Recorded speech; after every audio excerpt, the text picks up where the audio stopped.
क्या कभी ऐसा सोचा है कि सुबह के सिर्फ 10 मिनट, बस 10 मिनट, पूरे दिन का रुख कैसे बदल सकते हैं? आज हम एक ऐसे ही पावरफुल मेडिटेशन की गहराइयों में उतरने वाले हैं और ये समझने वाले हैं कि ये असल में काम करता कैसे है। तो चलिए शुरू करते हैं। सवाल तो यही है ना, कि क्या सच में 10 मिनट में इतनी ताकत हो सकती है कि वो हमारे पूरे दिन को एक नई दिशा दे दे? चलिए जरा इसे परत दर परत खोलकर देखते हैं कि ये कैसे मुमकिन होता है। ये मेडिटेशन शुरू ही एक बहुत पावरफुल वादे के साथ होता है। देखिए, ये सिर्फ रिलैक्स करने के बारे में नहीं है। नहीं, ये तो अपने दिन को एक्टिवली डिजाइन करने, उसे अपनी मर्जी से बनाने के बारे में है। और सच कहूं तो ये सोच ही अपने आप में एक नई एनर्जी भर देती है। जरा सोचिए, जैसे किसी बिल्डिंग का एक ब्लूप्रिंट होता है, वैसे ही हमारे दिन का भी एक ब्लूप्रिंट हो सकता है। ये मेडिटेशन ठीक वही काम करता है। दिन की भागदौड़ शुरू होने से बहुत पहले ये हमारे इरादे और हमारे इमोशनल मूड को सेट कर देता है। और ये बात सिर्फ शांत हो जाने से कहीं ज्यादा गहरी है। ये जानबूझकर एक ऐसी इमोशनल फाउंडेशन, एक ऐसी नींव रखने के बारे में है जिस पर हमारे पूरे दिन की इमारत खड़ी होगी। यहीं से दिन के लिए सही टोन सेट होती है। तो अब आते हैं इस मेडिटेशन के दिल पर, और वो है कृतज्ञता, यानी ग्रैटिट्यूड। यहां इसे सिर्फ एक अच्छी फीलिंग की तरह नहीं देखा जाता। नहीं, ये इस पूरी प्रोसेस का आधार है, वो फाउंडेशन है जिस पर सब कुछ टिका है। ये लाइन सब कुछ बिल्कुल साफ कर देती है कि कृतज्ञता कोई ऑप्शन नहीं है, बल्कि एक जरूरी इंग्रेडिएंट है। इसके बिना ये पूरी रेसिपी ही अधूरी है। और शुरुआत बहुत ही सिंपल है। अपनी उंगलियों पर उन 10 चीजों को गिनना है जिनके लिए हम शुक्रगुजार हैं।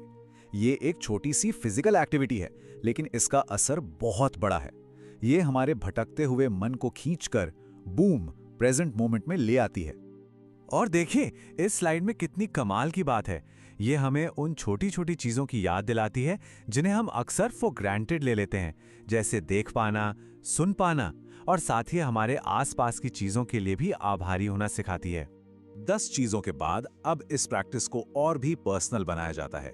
अपनी सारी ग्रैटिट्यूड को किसी एक ऐसे इंसान पर फोकस करना है जिसकी हम सच में परवाह करते हैं। ये इस एक्सरसाइज को और भी ज्यादा गहरा और पावरफुल बना देता है। और ये है क्रूशियल पॉइंट। ये सिर्फ दिमाग का खेल नहीं है, ये महसूस करने के बारे में है। अपने शरीर में उस ग्रैटिट्यूड को फील करना। क्या सीने में कोई गर्माहट महसूस हो रही है? क्या एक प्यार का एहसास हो रहा है? बस उस फीलिंग को पूरी तरह से जीना है। और अब कृतज्ञता से जो वो पावरफुल फीलिंग पैदा हुई है, उसे इस्तेमाल करने का वक्त आता है। ये अब सिर्फ एक पैसिव एहसास नहीं, बल्कि एक एक्टिव, क्रिएटिव एनर्जी बन जाती है। सोर्स इसे ईंधन कहता है। ये लाइन ग्रैटिट्यूड और क्रिएशन के बीच सीधा कनेक्शन दिखाती है। मतलब जो जबरदस्त पॉजिटिव फीलिंग हमने अभी बनाई है, वही हमारे मनचाहे दिन को हकीकत में बदलने की एनर्जी देगी। ये सब मन के नियम के सिद्धांत पर आधारित है। आसान भाषा में कहें तो हमारे अंदर की दुनिया, हमारी फीलिंग्स, हमारे बिलीव्स, हमारी बाहर की दुनिया को बनाती है। जो हम अंदर गहराई से महसूस करते हैं, वही हम बाहर एक्सपीरियंस करते हैं। और ये स्लाइड इस प्रोसेस को बहुत ही ब्यूटीफुली ब्रेक डाउन करती है। देखिए, स्टेप 1 फीलिंग पैदा करो। स्टेप 2 उस फीलिंग के साथ विजुअलाइज करो। सोर्स के मुताबिक ये आपकी बॉडी के हर सेल को बदलता है। और आखिर में स्टेप 4 आपकी रियलिटी बदल जाती है। अब आता है इस प्रक्रिया का सबसे दिलचस्प और शायद सबसे मुश्किल हिस्सा। इतनी मेहनत से फीलिंग बनाने और विजुअलाइज करने के बाद आखिरी कदम है सब कुछ जाने देना। ये स्लाइड कंट्रोल और सरेंडर के बीच का फर्क एकदम क्रिस्टल क्लियर कर देती है। एक तरफ है किसी चीज को जबरदस्ती पाने की कोशिश करना, और दूसरी तरफ है अपना इरादा तय करके प्रोसेस पर ट्रस्ट करना और खुद को आउटकम के बोझ से आजाद कर देना। और इस जाने देने के पीछे यही विश्वास काम करता है।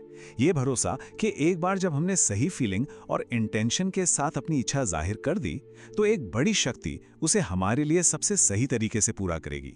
और हाँ, आखिर में एक बहुत जरूरी बात, ये कोई एक दिन का जादू नहीं है। इसका असली फायदा इसे एक आदत बनाने में है। इसीलिए 21 दिनों तक इससे लगातार करने की सलाह दी जाती है। कहते हैं ना कि किसी भी काम को आदत बनाने में लगभग इतना ही वक्त लगता है। लक्ष्य बस इतना है कि ये प्रैक्टिस आपकी सुबह के रूटीन का एक नेचुरल हिस्सा बन जाए।